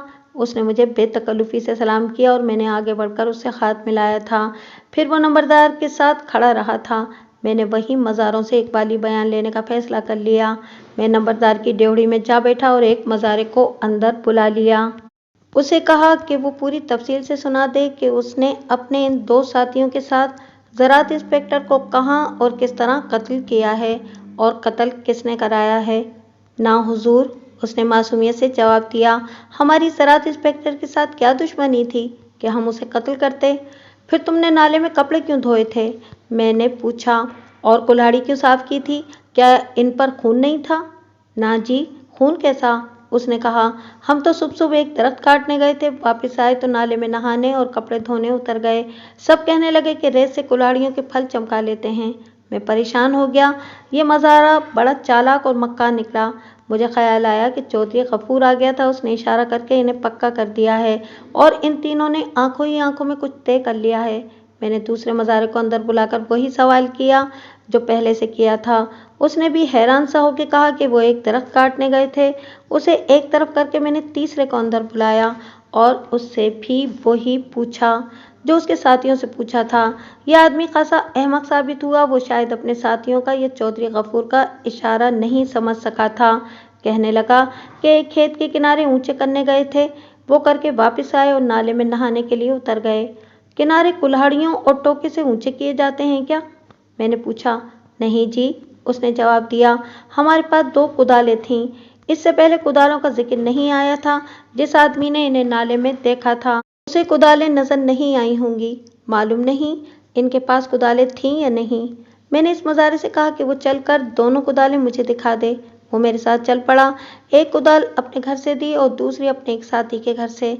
मैं इसे वापस नंबरदार की ड्योढ़ी में ले आया और उसे कहा कि अब वो मुझे उस खेत तक ले चले जिसके उन्होंने किनारे ऊंचे किए थे। उसे वहीं खड़ा छोड़कर मैंने उसके एक साथी को अलग करके कहा कि मुझे वहां ले चलो जहां तुमने दरख्त काटा है। इससे हटकर मैंने तीसरे से कहा कि वो मुझे उस जगह ले चले जहां उसने दरख्त काटा है। बड़ा दिलचस्प मंजर था। तीनों एक दूसरे से दूर दूर बुत बने खड़े थे। इन्हें मालूम नहीं था कि मैंने सबसे अलग अलग क्या कहा है। मैंने तीनों से कहा कि चलो। मैंने क्या कहा है, चल पड़ो। वो खड़े रहे। ये सबूत था कि उन्होंने झूठ बोला है। मैंने तीनों के चेहरों का जायजा लिया। जिसने कहा था कि एक खेत के किनारे ऊंचे किए थे, उसके चेहरे पर सबसे ज्यादा घबराहट थी। यूं लगता था जैसे उसकी टांगें उसके जिस्म का वजन उठा नहीं सकेंगी। मैंने ड्योढ़ी की तरफ इशारा करके उसे अंदर चलने को कहा। वो डरे हुए जानवर की तरह मेरी तरफ देखता अंदर चला गया। मैंने ड्योढ़ी में जाकर उसे कहा, देख लिया झूठ का नतीजा। कहाँ है वो खेत। दूसरों के लिए फांसी चढ़ना चाहते हो, सच्ची बात बता दो और वादा माफ गवाह बन जाओ। वो गरीब आदमी मेरे पांव पर गिर पड़ा और रोने लगा। मैंने उसे उठाया, शफकत से उसके साथ बात की, हमदर्दी और दोस्ती का इजहार किया, उसे तसल्ली दी। मुझे मालूम था कि इस किस्म के मुलजिम की जबान किस तरह खुलवाई जाती है। कत्ल खत्म करना मुमकिन नहीं होता और एक गरीब मज़ारे किसी थानेदार को ज़्यादा देर तक चकमा नहीं दे सकता। मुलजिम की इस हालत में थानेदार के तशद्दुद से कहीं ज़्यादा हमदर्दी काम करती है। जनाब, उसने कहा, ज़राअत इंस्पेक्टर को हम तीनों ने कत्ल किया है اور یہ قتل چودھری غفور نے کرایا ہے۔ ہم غریب لوگ ہیں جناب، وہ 200 روپے اور نئے کپڑوں کا ایک جوڑا ہم جیسوں کے لیے معمولی انعام نہیں ہوتا۔ کیا آپ مجھے سزا سے بچا سکتے ہیں؟ بالکل بچا سکتا ہوں، میں نے کہا۔ تم نڈر ہو کر ساری بات سنا دو۔ اس نے قتل کی کہانی یوں سنائی۔ ایک روز چودھری غفور نے ان تینوں کو بلا کر بھنا ہوا گوشت کھلایا اور دودھ پلایا اور تینوں کے آگے 200 روپے رکھ کر کہا کہ زراعت انسپکٹر کو قتل کرنا ہے۔ اس نے ایک جوڑا کپڑوں کا بھی وعدہ کیا۔ اس نے ان تینوں کو خوب ہوا دی اور انہیں دلیر اور بہادر اور اپنا بھائی کہا۔ تینوں تیار ہو گئے۔ رات کو وہ تینوں کو اس جگہ لے گیا جہاں سے لاش برآمد ہوئی تھی۔ اس کے پاس ٹارچ تھی اور چاندنی بھی تھی۔ اس نے لاش غائب کرنے کی وہ جگہ منتخب کی جہاں سے ہمیں لاش ملی تھی۔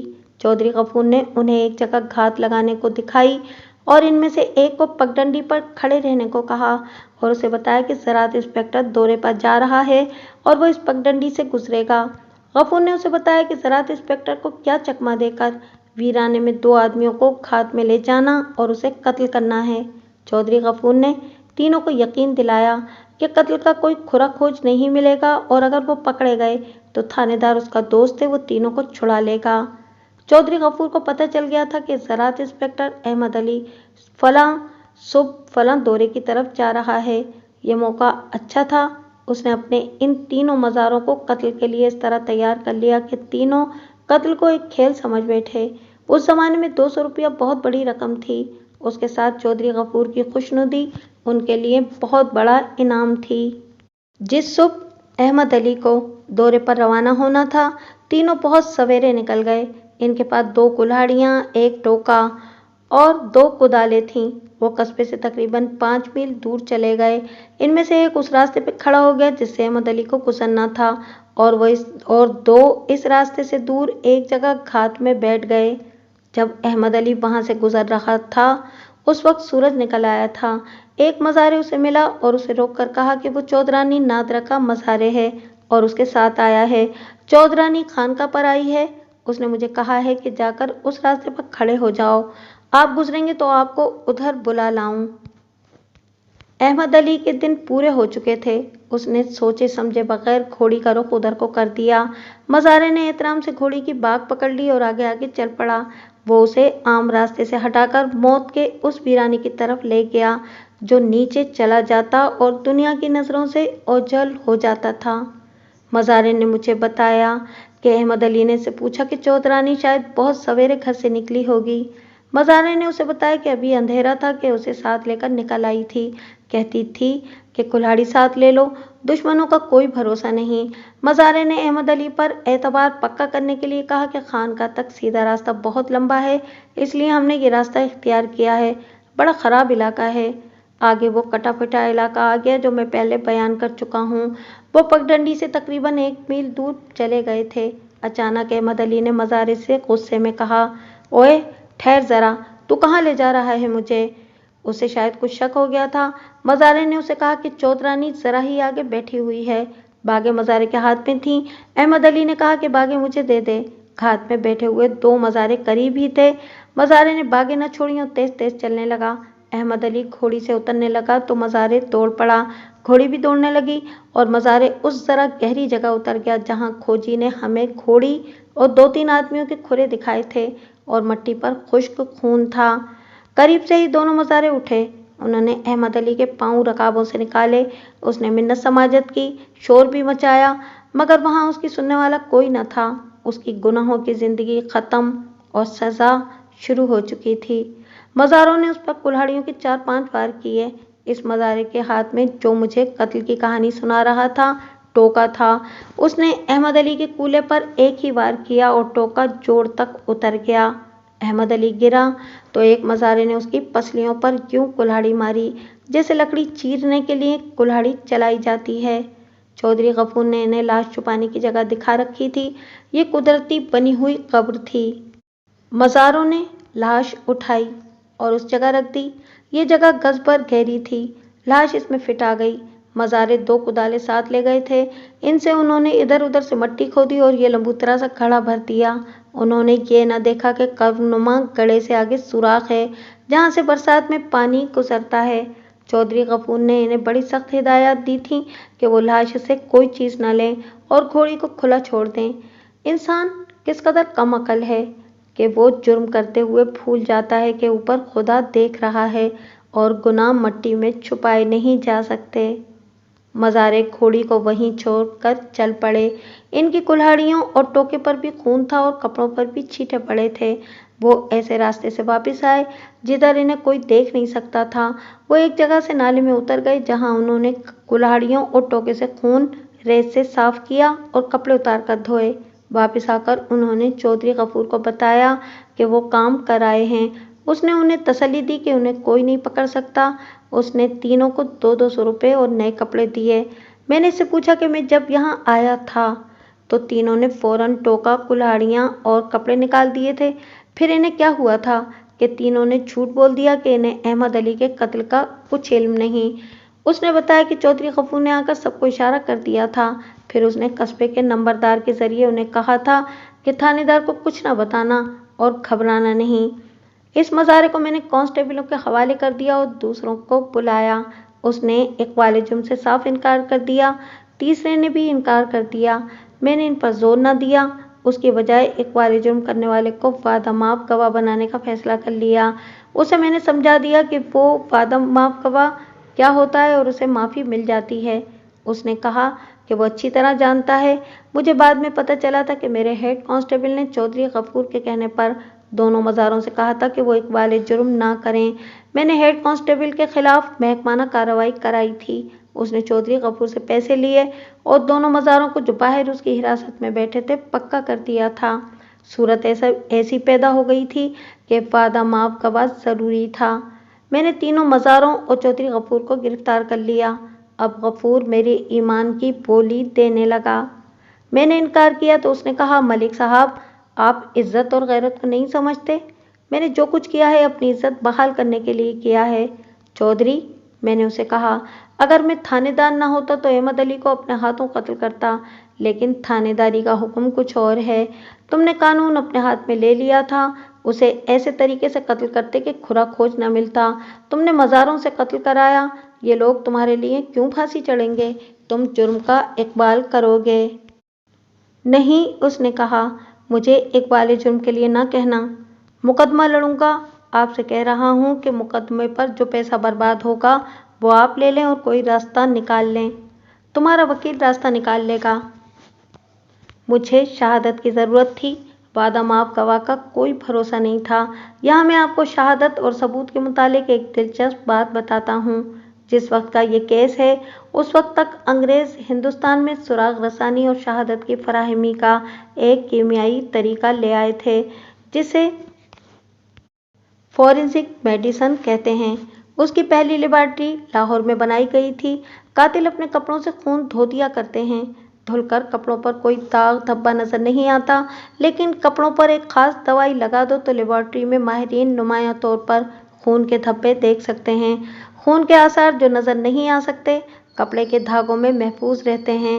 इन मज़ारों ने खून आलूद कपड़े साबुन से नहीं धोए थे। सोडा, कास्टिक और पेट्रोल इस्तेमाल नहीं किया था। सिर्फ पानी से रगड़ा और मलकर खून धो डाला था। मुझे यकीन था कि ये कपड़े पुलिस फॉरेंसिक साइंसी लेबॉर्ट्री लाहौर में जाएंगे तो खून के छींटों की तस्दीक हो जाएगी। कातिलों ने अपने हथियार रेत से साफ कर लिए थे, लेकिन टोका एक ऐसा हथियार था जिस पर खून की मौजूदगी का पता लाहौर लेबॉर्ट्री वाले चला सकते थे। टोके का फल आगे और पीछे से दस्ते में ठुका हुआ होता है। इस जगह खून के चले जाने का इम्कान होता है। खून अगर खुश्क हो जाए तो भी लेबॉर्ट्री के एक्सपर्ट इसका सुराग लगा लेते हैं। मैंने मुलजिमों के कपड़ों और आलात कत्ल के अलग अलग पार्सल बनवाए और इन्हें दस्ती लाहौर ले जाने के लिए एक हेड कांस्टेबल को तैयार किया। मैं इकबाल जुर्म करने वाले मज़ारे को एक मजिस्ट्रेट के पास ले गया। उसका इकबाली बयान रिकॉर्ड कराया और उसे वादा माफ गवाह बना दिया। चौधरी गफूर और उसके 2 मज़ारों का मैंने सिर्फ 3 दिनों का रिमांड लिया था। इन्हें सिर्फ एक बार कहा था कि वो जुर्म का इकरार कर लें। वो आमादा न हुए। मैंने उन्हें जुडिशल हवालात में भेज दिया। अहमद अली के कत्ल की तफ्तीश ख़त्म हो गई। अब मुझे शहादत फराहम करनी और मुकदमा तैयार करना था। आपको इससे दिलचस्पी नहीं होनी चाहिए कि मैंने शहादत किस तरह फराहम की और गुमशुदा कड़ियाँ کس طرح ملائیں اور خالی خانے کس طرح پر کیے، 3 گواہ خانہ بدوشوں میں سے لیے اور ان کے ساتھ ایک خفیہ معاہدہ کر کے آمادہ کیا کہ وہ مقدمہ ختم ہونے تک میرے علاقے میں رہیں۔ اس دور میں مقدمے سالوں تک نہیں چلتے تھے، چند مہینوں میں ختم ہو جاتے تھے۔ خانہ بدوشوں کو بڑی ہی مشکل سے اور بہت بڑا لالچ دے کر پابند کیا، ورنہ وہ کہیں سے کہیں نکل جاتے۔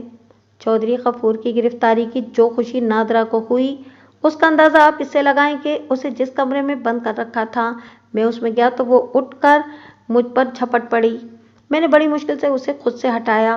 اس نے دانت پیس کر کہا، پھانسی چڑھاؤ اس قصائی کو، اگر زندہ رہا تو جس روز باہر آئے گا میں اسے قتل کرا دوں گی۔ میں وعدہ کرتا ہوں کہ اسے پھانسی چڑھاؤں گا، میں نے اس کے ساتھ جھوٹا وعدہ کرتے ہوئے کہا۔ پھانسی نہ ہوئی تو کالا پانی ضرور بھیجوں گا، مگر چودھرانی تم مجھے کیا انعام دو گی؟ جو مانگو گے دوں گی، اس نے کہا۔ نقد مانگو، زیور مانگو، اور وہ مسکرانے لگی۔ میں اس مسکراہٹ کو سمجھتا تھا۔ مجھے اس کے سوا کوئی اور انعام نہیں چاہیے کہ مجھے یہ بتا دو کہ تمہارے خامد کو زہر کس نے دیا ہے۔ وہ مایوس ہو کر بجھ گئی، ذرا دیر بعد بولی، کیا آپ کو ابھی تک یقین نہیں آیا؟ میں تو یہ سمجھنے لگی ہوں کہ رانو کے ہاتھ سے مجھے زہر دینے کی کوشش کی گئی تھی، لیکن وہ میرے خامد نے پی لیا۔ میں نے آپ کو بتایا تھا کہ اگر ایسا ہی ہوا ہے تو مجھے چودھری غفور کی بیوی قاسمہ اور احمد علی کی بیوی پر شک ہے۔ میں نے تمہیں کہا تھا کہ سوچو اور یاد کرنے کی کوشش کرو۔ میں نے کہا، کیا رانو کا میل جول قاسمہ کے ساتھ بھی تھا؟ وہ ان کے گھر آتی جاتی تھی؟ نادرا نے جواب دیا، آپ کو مسلم شاید بتا سکے کہ قاسمہ اور رانو کا میل جول گہرا تھا یا نہیں۔ مسلم تو پہلے ہی میرے ذہن میں تھی، وہ بڑی اچھی مخبر ثابت ہوئی تھی۔ میں نے اس کے خامد کو بلا کر مسلم کی تعریف کی، حوصلہ افزائی کی اور اسے کچھ پیسے دیے تھے، اور میں نے اسے کہا تھا کہ کوئی اس سے پوچھے کہ اسے تھانے کیوں بلایا گیا تھا تو کہنا کہ تھانے دار نے گالیاں دی ہیں اور کہتا تھا کہ تم چودھریوں کے خاندان کو بدنام کرتے پھرتے ہو۔ حقیقت یہ ہے کہ میں نادرا کو خامد کے قتل میں بے گناہ سمجھنے لگا تھا۔ میں آپ کو نہایت مختصر باتیں سنا رہا ہوں۔ ان چند دنوں میں بہت سے مردوں اور عورتوں سے میں نے پوچھ گچھ کی تھی، ایک ایک کے ساتھ کئی گھنٹے صرف ہوتے تھے۔ ہر ایک بات تو نہیں سنائی جا سکتی، اتنی زیادہ باتوں سے کسی نتیجے یا کسی رائے پر پہنچنا مشکل نہیں ہوتا۔ نادرا نے مجھے اپنی نوکرانی رانو کی وہ بات بتائی جو رانو کے منہ سے اس وقت نکلی تھی جب اس نے دیکھا کہ جو دودھ نادرا کے لیے اس نے گرم کیا تھا وہ چودھری صادق نے پی لیا تھا۔ رانو نے کہا تھا، ہائے چودھری جی، وہ آپ نے پی لیا ہے؟ اس سے مجھے بڑا مضبوط شک ہونے لگا کہ دودھ میں جو زہر ملایا گیا تھا وہ نادرا کے لیے تھا۔ میں نے مسلم کو بلایا اور اس سے پوچھا کہ رانو کیسی عورت ہے؟ مسلم ہنس پڑی اور بولی، میٹھی چھری ہے۔ میرے کریدنے پر اس نے بتایا کہ وہ چودھرانی نادرا کی نوکرانی ہے اور نادرا اسے اپنی رازداں بھی سمجھتی ہے، لیکن وہ دل سے کسی کی بھی سجن نہیں، جہاں سے جھولی بھر کے مل جائے وہیں کی ہو جاتی ہے۔ چودھری صادق اس پر بہت مہربان تھا۔ رانو منگنیاں اور نکاح توڑوا دیا کرتی ہے، چودھریوں کو انگلیوں پر نچاتی ہے۔ چودھری غفور کی بیوی کے ساتھ رانو کا کوئی گہرا تعلق ہے؟ میں نے پوچھا۔ اور احمد علی کی بیوی کے ہاں بھی اس کا آنا جانا ہے؟ وہ جب چودھری غفورے کی بیوی قاسمہ کے گھر میں جاتی ہے تو پتہ چلتا ہے جیسے نادرا کی نہیں قاسمہ کی نوکرانی اور خیر خواہ ہے۔ میں نے انہیں 2-3 بار سر جوڑے دیکھا ہے۔ احمد علی کی بیوی اس سے منہ نہیں لگاتی، وہ رانو کو اپنا دشمن سمجھتی ہے۔ مسلم نے مجھے کچھ کام کی باتیں بتا دیں، لیکن مسلم بھی نوکر چاکر تھی، ان لوگوں کی آپس میں دشمنی عداوت چلتی رہتی ہے۔ میں مسلم کی ہر بات پر اعتماد نہیں کر سکتا تھا۔ اپنے 2 مخبروں سے کہا کہ وہ اپنی بیویوں سے رانو کے متعلق رائے لیں۔ بیویوں سے کیا پوچھنا ہے جی؟ ایک مخبر نے کہا، مجھ سے پوچھیں۔ رانو کے لیے ہندو مسلم سکھ عیسائی سب برابر ہیں، وہ کسی کی سگی نہیں، رشتے جوڑتی بھی ہے توڑتی بھی ہے۔ یہ عورت دیکھو کتنی خوبصورت ہے، لیکن اندر سے پتھر ہے، پتھر۔ اس آدمی نے رانو کے کردار کا ایسا خاکہ پیش کیا کہ مجھے یقین ہو گیا کہ دودھ میں زہر اسی نے ملایا تھا۔ پھر بھی میں نے شام تک اس کے متعلق مزید معلومات لے لیں اور تصدیق کرا لی۔ رانو حوالات میں بند تھی، میں اس کے سامنے نہیں جاتا تھا۔ ہیڈ کانسٹیبل رپورٹ دیتا رہتا تھا، وہ بتاتا تھا کہ موم ہوتی جا رہی ہے۔ میں گھر جا کر سو گیا۔ مجھے آدھی رات کو جاگنا اور پھر جاگتے ہی رہنا تھا۔ جسم اور دماغ کا برا حال ہو گیا تھا۔ اپنے ایس آئی سے میں نے کہہ دیا کہ رانو کو سونے نہ دے، इसका तरीका ये था कि इससे पूछगछ करता रहे, खुद थक जाए तो उसे हेड कांस्टेबल के हवाले कर दे। मैं आधी रात से ज़रा देर बाद जागा और थाने में आया। मैंने देखा कि रानो हवालात के मुकफ्फल दरवाजे के अंदर सलाखें पकड़े खड़ी थी और हेड कांस्टेबल बाहर कुर्सी पर बैठा था। रानो का सर डोल रहा था, चेहरा जर्द हो चुका था और उसकी आंखें बंद हो रही थीं। मैंने हेड कांस्टेबल को वहां से उठा दिया और हवालात खुलवाकर अंदर चला गया। रानो को फर्श पर बिठाकर खुद उसके सामने फर्श पर ही बैठ गया। रानो, मैंने उसे कहा, क्या इरादा है? ये थाना है। यहाँ बड़े बड़े डकैत और कातिल और बड़े बड़े दिलेर मर्द घुटने टेक दिया करते हैं। झूठ बोलती रहो और यहीं पड़ी रहो। उसकी हालत बहुत बुरी हो रही थी। यहाँ तुम्हें किसी ने मारा पीटा नहीं, तुम्हारी ज़बानी कलामी बेइज्जती भी नहीं की गई, फिर भी देखो तुम्हारा क्या हाल हो गया है। सुनो रानो, तुम काला पानी जा रही हो। दूध में जहर तुमने मिलाया था, मगर नादरा की बजाय उसके खामिद ने पी लिया और वो मर गया। तुम्हें इसका बहुत अफसोस हुआ था। मुझे वो आदमी भी मिल गया है जिसने तुम्हें जहर दिया था। चौधरी गफूर जेल में है, चौधरानी नादरा गिरफ्तार है, अहमद अली कत्ल हो चुका है। तुम क्या हो? मैं जो पूछता हूँ वो बताओ, और मैं वादा करता हूँ कि तुम्हारी मदद करूँगा। मेरे पास तुम्हारे खिलाफ इतनी शहादत आ गई है कि अब मुझे ये कहने की ज़रूरत नहीं कि तुम अपने मुंह से अपना जुर्म मान लो। मैं तुम पर रहम कर रहा हूँ। खुद बता दोगी तो फ़ायदे में रहोगी। वो थाने से बाहर की दुनिया में चालाक और अय्यार होगी। थाने की हवालात में और एक थानेदार की ज़बान के जादू के आगे वो कमज़ोर सी एक औरत थी। उसने मेरे दोनों हाथ अपने हाथों में ले लिए। अगर आप मुझ पर रहम करेंगे तो आप पर खुदा रहम करेगा, उसने ऐसी आवाज़ में कहा जैसे ख़ाम में बोल रही हो। कहने लगी, अपने वादे पर कायम रहना। दूध में जहर मैंने ही मिलाया था। जहर हकीम से आया था। चौधरी गफूर की बीवी कासमा हकीम से लाई थी। उसने मुझे दिया और कहा था कि नादरा रात को दूध पिया करती है, जहर इसमें मिला देना। मैंने मिला दिया, मगर वो चौधरी सादिक ने पी लिया। क्योंकि इधर मैंने दूध चौधरानी के हाथ में दिया, उधर औरतों के रोने की आवाज़ें आईं। चौधरानी गिलास रखकर बाहर को दौड़ पड़ी। मैं भी उसके पीछे गई। हम वापस आईं तो चौधरी सादिक दूध पी चुका था। चौधरानी नादरा बेगुनाह है, उसने इकबाली बयान दे दिया। चौधरी गफूर की बीवी ने उसे 300 रुपये पेशगी दे दिए थे। रानो ने तफसील से सुनाया कि इन अमीर कबीर जमींदारों के घरों में कैसे कैसे ड्रामे खेले जाते हैं और नौकरों, मज़ारों और नौकरानियों से कैसे कैसे काम लिए जाते हैं। मैंने उसे बहुत तसल्ली दी। वो बदमाश थी, अय्यार थी, जो कुछ भी थी, इस माशरे की पैदावार थी। इसमें वो बदमाश और अय्यार बनकर ही फिट हो सकती थी, मगर कानून की जद में आई तो उसके आकाओं के जुराइम की जिम्मेदारी इस अकेली के सर पर आ पड़ी। मैंने उसे कहा कि वो इत्मीनान की नींद सो जाए और मैं उसे बचाने की कोशिश करूँगा। मैं नादरा के पास गया और उसे बताया कि वो बेगुनाह है। खुशी से उस पर गशी तारी होने लगी। मैंने उसे अच्छी तरह समझाया कि अदालत में उसे क्या गवाही देनी है। मैंने उसे उसके रिश्तेदारों के हवाले कर दिया जो अक्सर थाने के बाहर बैठे रहते थे। मैंने एएसआई से कहा कि चौधरी गफूर की बीवी को थाने ले आए और उसे उस कमरे में बंद कर दे जिसमें नादरा को रखा गया था। उसे रानो के साथ बंद न करे। मैं हकीम के दवाई खाने में चला गया। वो मोअज़्ज़िज़ सूरत हकीम बाजू और बाजें फैलाकर मेरे इस्तकबाल को बढ़ा। उसके मुतालिक मुझे पता चल चुका था कि फरेबकार आदमी है। मैं इसे तपाक से मिला और उसके कान में एहतराम से कहा, किबला, मुझे थोड़ा सा वो जहर दे दें जिससे चौधरी सादिक मरा है। आपको मालूम है कि वो जहर आपसे किसने किसके लिए लिया था। मगर दिन चौधरी सादिक के पूरे हो चुके थे। गलती से नादरा वाला दूध चौधरी सादिक ने पी लिया। हकीम तो जैसे त्योरा गया हो। सुनो मेरे दोस्त, मैंने उसकी आंखों में आंखें डालकर कहा, आज तुम्हारे गुनाहों का सिलसिला ख़त्म हो गया है। अब एक नेकी करो, शायद खुदा ने तुम्हारे गुनाह माफ़ कर दे। वो जहर थोड़ा सा दिखा दो।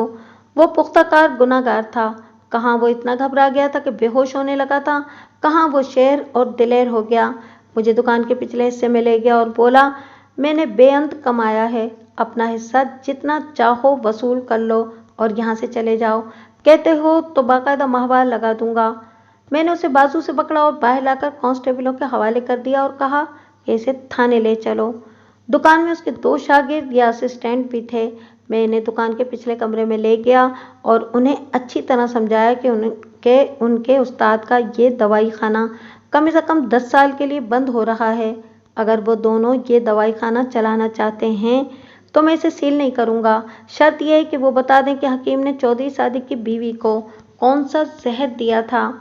خدا نے مجھ پر کرم کیا، میں نے انہیں جو چکمہ دیا تھا وہ کام کر گیا۔ ان دونوں میں ایک بوڑھا تھا، اس نے ہاتھ جوڑ کر روتی ہوئی آواز میں پوچھا کہ ان دونوں کے خلاف تو کوئی کارروائی نہیں ہوگی؟ میں نے اسے بتایا کہ کوئی کارروائی نہیں ہوگی، وہ صرف نشاندہی کے گواہ ہوں گے۔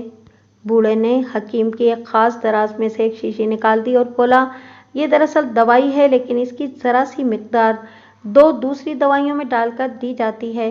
اس کا ذائقہ کڑوا نہیں، کسیلا ہے۔ میٹھے دودھ میں چمچ بھر ڈال دو تو دودھ کا ذائقہ خراب نہیں ہوگا۔ یہ آہستہ آہستہ معدے، جگر اور آنتڑیوں کو کھاتا رہے گا اور لوگ اس کے اثر کو معدے کی بیماری سمجھتے رہیں گے۔ میں نے 2 گواہ ساتھ لے کر دکان کی باقاعدہ تلاشی لی اور اس بوڑھے کی نشاندہی تحریر میں لا کر شیشی برآمد کی اور مشیر نامے پر گواہوں کے دستخط لے لیے۔ حکیم کو میں تھانے بھجوا چکا تھا۔ میں کامیابی سے تر و تازہ ہو گیا تھا۔ تھانے گئے تو میں نے حکیم سے پوچھا کہ وہ اقبال جرم کرے گا؟ اس نے بڑا پختہ جواب دیا کہ اس نے کوئی جرم نہیں کیا، اس لیے اقبال جرم کا سوال ہی پیدا نہیں ہوتا۔ میں نے اس زہر کی بات کی تو اس نے کہا کہ وہ کوئی زہر نہیں، وہ تو دوائی ہے، آپ بھی آ کر مجھ سے لے سکتے ہو۔ اسے حوالات میں نے بند کر دیا۔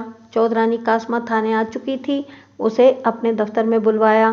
مجھے توقع تھی کہ وہ ڈری ہوئی ہوگی، روتی ہوگی اور وہ بھی مجھے رشوت پیش کرے گی، لیکن وہ تو سینہ تانے مردوں کی طرح میرے سامنے آئی۔ ایک تو خدا نے اسے بڑا اچھا قد دیا تھا، دوسرے اس کی یہ دلیری، مجھے ایسے لگا جیسے وہ کچھ اور زیادہ قداور ہو گئی ہو۔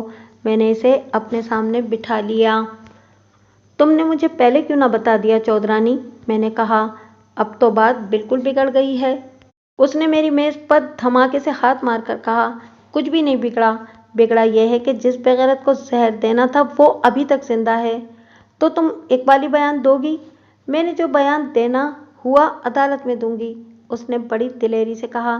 سن تھانے دارا، اس نے اپنے سینے پر ہاتھ مار کر کہا، میرا خاوند خاندان اور اپنی ذات کی غیرت کی خاطر قید ہو گیا ہے، میں شیر کی بچی کی طرح اس کے پیچھے جاؤں گی۔ میں نے اپنے کسی آشنا کی خاطر اپنے خاوند کو زہر نہیں دیا، میں نے خاندان کی ایک بغیرت اور بدکار عورت کو اس دنیا سے اٹھا کر دفن کرنے کی کوشش کی تھی۔ ہنستے کھیلتے پھانسی کے تختے پر جاؤں گی، افسوس یہ رہے گا کہ میرے ہاتھ سے بدکار عورت بچ گئی ہے۔ اور سن، اگر مجھے پھانسی نہ ملی تو جس روز باہر آؤں گی نادرا کو ختم کر دوں گی۔ بخدا میں اس واردات میں پہلے احمد علی کے بیٹے سلیم سے متاثر ہوا تھا یا اس عورت سے متاثر ہوا؟ اس کے چہرے پر کردار کی پاکیزگی کا، غیرت مندی کا اور ایمان کا جلال تھا۔ وہ بات کرتی تھی تو میری میز پر زور سے ہاتھ مارتی تھی اپنے سینے پر۔ میرے خاوند کو معلوم نہیں کہ میں نے نادرا کو زہر دینے کی کوشش کی تھی، اس نے کہا۔ اب میں سر اونچا کر کے اس کے پاس جیل میں جاؤں گی۔ اس نے احمد علی کو قتل کرایا ہے، اس نے مجھے بتا دیا تھا، میں کیوں پیچھے رہتی؟ غیرت مند خاوند کی غیرت مند بیوی گھر بیٹھی اچھی نہیں لگتی۔ اس نے اقبال جرم نہ کیا۔ میں نے رانو کو وعدہ معاف گواہ بنا لیا۔ یہ چونکہ الگ واردات تھی اس لیے اس کا الگ وعدہ معاف گواہ بنا سکتا تھا۔